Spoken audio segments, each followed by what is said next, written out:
방을 구하려고 부동산 앱을 켰습니다. 월세 55만 원 나쁘지 않습니다. 관리비 25만 원. 합치면 80만 원입니다. 복도 청소하고 엘리베이터 전기 쓰는데 월세 절반이 든다고요. 이상합니다. 법으로 월세는 1년에 5%밖에 못 올립니다. 그런데 관리비는요. 제한이 없습니다. 집주인들이 이 허점을 발견했습니다. 월세는 그대로 두고 관리비를 2배, 3배로 올려받으면 됩니다. 세입자는 실질적으로 월세가 오른 건데 법적으론 아무 문제가 없습니다. 이 기묘한 구조는 어느 날 갑자기 생긴 게 아닙니다. 법이 만든 빈틈. 그 시작점부터 함께 따라가 보겠습니다. 2020년 여름, 세입자들 사이에 희소식이 돌았습니다. 정부가 임대차 3법을 통과시킨 겁니다. 이제 세입자가 원하면 계약을 2년 더 연장할 수 있고 그 기간 동안 집주인은 월세든 전세금이든 최대 5%까지만 올릴 수 있게 됐습니다. 월세 50만 원짜리 방이라면 2년 뒤에도 52만 5천 원을 넘길 수 없다는 뜻이니 매년 10만 원씩 올려받던 집주인들 입장에선 날벼락이었습니다. 하지만 그들은 가만히 당하고 있지 않았습니다. 법 조문을 샅샅이 뒤지기 시작했고 얼마 지나지 않아 허점 하나를 찾아냅니다. 월세와 전세금은 5%로 단단히 묶여 있었지만 관리비는 어디에도 언급되어 있지 않았습니다. 법의 사각지대를 발견한 순간이었습니다. 방법은 간단했습니다. 월세는 50만 원 그대로 두고 대신 관리비를 10만 원에서 30만 원으로 올려버리는 겁니다. 서류상 월세 인상률은 0%지만 세입자가 실제로 내는 돈은 60만 원에서 80만 원으로 뜁니다. 법은 완벽히 지켰는데 세입자 주머니에서는 20만 원이 더 빠져나가는 마법 같은 구조가 완성된 겁니다. 풍선의 한쪽을 꾹 누르면 다른 쪽이 터질 듯 부풀어 오르는 것처럼 막힌 월세 대신 관리비가 기형적으로 팽창하기 시작했습니다. 여기서 한 가지 의문이 생깁니다. 관리비를 올렸으면 내역이라도 보여줘야 하는 거 아닌가요? 대단지 아파트라면 맞는 말입니다. 100세대 이상 공동주택은 법적으로 관리비 내역을 의무 공개해야 하고 입주민 누구나 K약트라는 정부 시스템에서 우리 단지 관리비가 어디에 얼마나 쓰이는지 확인할 수 있습니다. 그런데 문제는 청년과 사회초년생이 주로 사는 곳입니다. 원룸, 오피스텔, 50세대 미만, 소규모 빌라. 이런 곳은 공적 관리 제도의 사각지대에 놓여 있습니다. 집주인이 관리비 내역을 보여주지 않으면 세입자가 확인할 방법이 사실상 없습니다. 내역 좀 보여주세요 라고 말해도 원래 그런 거예요 라는 답이 돌아오면 거기서 끝입니다. 법적 강제력이 없으니까요. 전기요금이 실제로 5만 원 나왔는지 청소비가 정말 10만 원어치인지 세입자는 알 길이 없습니다. 그저 집주인이 부르는 대로 내야 합니다.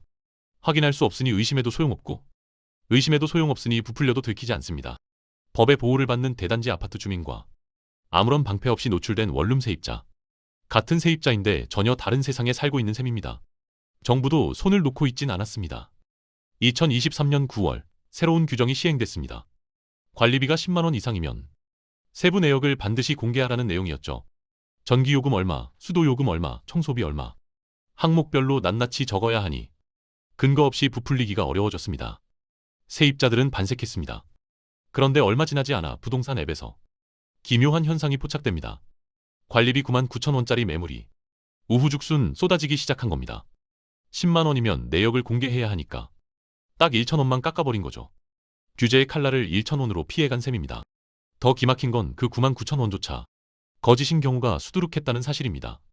한 언론사가 강남 일대 원룸 광고를 샅샅이 뒤졌더니 9만 9천 원이라 적힌 매물의 실제 관리비는 15만 원에 달했습니다. 광고부터가 허위였던 거죠. 상가 쪽은 더 노골적이었습니다. 서울 강남에서 작은 분식집을 운영하던 40대 자영업자는 어느 날 관리비 고지서를 받아들고 멈춰 섰습니다. 월 135만 원이던 금액이 170만 원으로 뛰어 있었습니다. 26% 인상. 건물주에게서 사전 연락 한 통 없었습니다. 월세를 5%밖에 못 올리게 막아뒀더니 건물주는 관리비라는 새끼를 찾아낸 겁니다. 서울 서대문구 12평짜리 오피스텔에 사는 26살 직장인이 있습니다. 월세는 50만 원. 그런데 관리비 고지서를 열어보니 22만 원이 찍혀 있었습니다. 2년 전 이 집에 처음 들어왔을 때 관리비는 12만 원이었습니다. 2년 사이에 거의 2배로 뛰었는데 집주인에게서 설명 한마디 없었습니다. 계약서를 다시 꺼내봤더니 관리비에 관한 내용은 딱 한 줄. 관리업체에 직접 납부한다가 전부였습니다. 이건 이 사람만의 이야기가 아닙니다. 부동산 플랫폼 다방이 서울 주요 대학가 원룸 시세를 조사했더니 평균 월세는 60만 9천 원, 평균 관리비는 7만 8천 원이었습니다. 1년 전과 비교해 월세는 6% 올랐고 관리비는 그보다 더 빠른 8%나 뛰었습니다. 둘을 합치면 한 달에 70만 원 가까이 나가는 셈입니다. 이대 앞 원룸은 더 심각해서 월세와 관리비를 합친 주거비가 90만 원에 육박했습니다. 숨만 쉬어도 하루에 3만 원이 빠져나가는 구조입니다. 직방이 실시한 설문조사에서 오피스텔 거주자의 88%가 관리비가 비싸다고 답했습니다. 원룸에 사는 사람들도 83%가 같은 부담을 느끼고 있었습니다. 월세만 아끼면 될 줄 알았는데 관리비라는 복병이 조용히 지갑을 털고 있었던 겁니다. 그렇다면 왜 이 문제는 이렇게 오래 방치되었을까요? 답은 간단합니다. 피해자에게 싸울 힘이 없었기 때문입니다. 원룸이나 오피스텔에 사는 사람들을 떠올려 보십시오. 대부분 사회에 첫 발을 내디딘 청년들입니다. 보증금 몇백만 원 마련하는 것도 빠듯한데 관리비 몇만 원 더 나왔다고 집주인과 싸울 여력이 있을까요? 설령 항의한다 해도 돌아오는 건 싫으면 나가라는 한마디입니다. 계약갱신 때 불이익을 받을까봐, 보증금 못 돌려받을까봐 입을 다물 수밖에 없습니다. 집주인은 건물 한 채를 쥐고 있고 세입자는 떠날 집 몇 개뿐인 관계에서 협상이란 애초에 성립하지 않습니다. 정보의 불균형도 심각합니다. 아파트 주민은 K약트에 접속해서 우리 단지 관리비가 옆 단지보다 비싼지, 경비 용역 계약이 적정한지 확인할 수 있습니다. 그런데 원룸 세입자에게는 그런 시스템 자체가 없습니다. 집주인이 보여주지 않으면 알 길이 없고 비교할 기준도 없습니다. 애초에 뭐가 정상인지 모르니 부당함을 느껴도 증명할 방법이 없습니다. 구조적으로 을 중에 을인 셈입니다. 더 근본적인 문제는 이해관계의 뒤틀림입니다. 집합건물법에 적용을 받는 오피스텔이나 상가는 구분 소유자, 그러니까 각 호실을 소유한 집주인들이 관리단을 구성합니다. 관리비를 어떻게 쓸지 결정하는 건 집주인들이, 실제로 관리비를 내는 건 세입자입니다. 결정권자와 부담자가 다르니 관리비가 올라도 집주인 입장에선 남의 돈입니다. 오히려 관리비 명목으로 더 거두면 본인 수익이 되니 굳이 줄일 이유가 없습니다. 세입자는 내는 돈이 어디에 쓰이는지 모르고 집주인은 알아도 바꿀 동기가 없습니다. 이 기막힌 구조 속에서 관리비는 누구의 감시도 받지 않고 조용히 불어났습니다. 그렇다면 제도가 잘 갖춰진 아파트는 안전할까요? 꼭 그렇지도 않습니다. 격리 직원이 6년간 14억을 빼돌려 아파트, 25년간 혼자 장부를 만지던 직원이 30억을 횡령한 아파트. 뉴스를 조금만 뒤져봐도 이런 사건이 수두룩합니다. 이상하지 않습니까? K약트도 있고 외부 회계감사도 있고 입주자 대표회의라는 감시기구까지 있는데 왜 이런 일이 반복될까요? 이유는 의외로 단순합니다. 아무도 안 보거든요. 아파트 주민 대부분은 관리비 고지서가 와도 총액만 흘깃 보고 자동이체로 넘깁니다. 입주자 대표회의가 뭘 하는지, 관리업체가 어디인지도 모르는 사람이 태반입니다. 회계감사 보고서가 게시판에 붙어도 읽는 사람이 없으니 감사 자체가 요식행위가 되기 쉽습니다. 서울 마포구의 한 아파트에서 새로 동대표가 된 사람이 장부를 들여다봤더니 물청소 비용이 다른 건물에 4배였습니다. 누군가 한 명이라도 들여다봤으면 진작 잡혔을 일입니다. 결국 제도가 있느냐 없느냐의 문제가 아닙니다. 그 제도를 누가 지켜보고 있느냐의 문제입니다. 원룸 세입자는 집주인 꼼수에 당하고 아파트 주민은 스스로의 무관심에 당합니다. 어느 쪽이든 관리비는 새어나가고 결국 그 돈은 누군가의 주머니로 들어갑니다. 다행히 변화의 조짐이 보이고 있습니다. 정부가 드디어 칼을 빼들었거든요. 가장 큰 변화는 집합건물법 개정입니다. 이제 50세대 이상 오피스텔이나 상가는 관리비 장부를 의무적으로 작성하고 보관해야 합니다. 세입자가 내역을 보여달라고 하면 반드시 공개해야 하고 안 그러면 200만 원 이하 과태료를 물게 됩니다. 지자체장에게 감독권도 생겼습니다.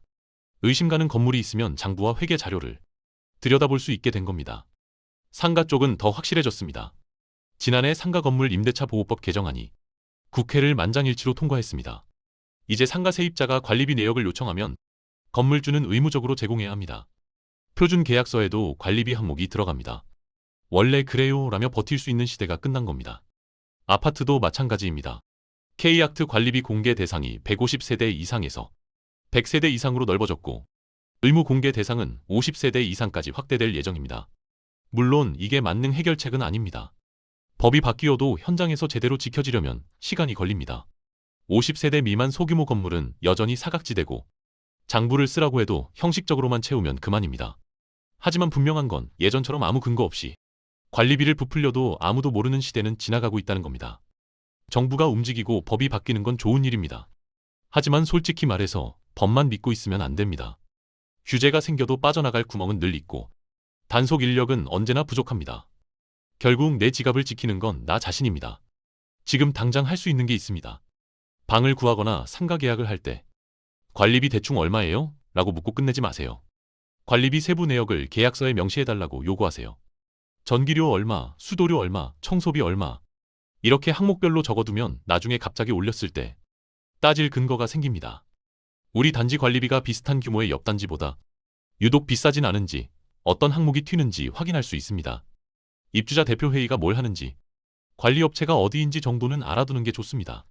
귀찮아도 1년에 한 번 관리비 고지서를 꼼꼼히 들여다보는 습관만 들여도 달라집니다. 부당한 관리비는 이제 더 이상 어쩔 수 없는 관행이 아닙니다. 내역을 요구할 권리가 있고 거부당하면 신고할 수 있습니다. 권리 위에서 잠자면 그 권리는 없는 것과 같습니다. 복잡한 세상을 쉽게 읽어드리는 나우브리핑이었습니다. 오늘 영상이 유익하고 재밌으셨다면 구독과 좋아요 부탁드립니다. 다음 영상에서 뵙겠습니다.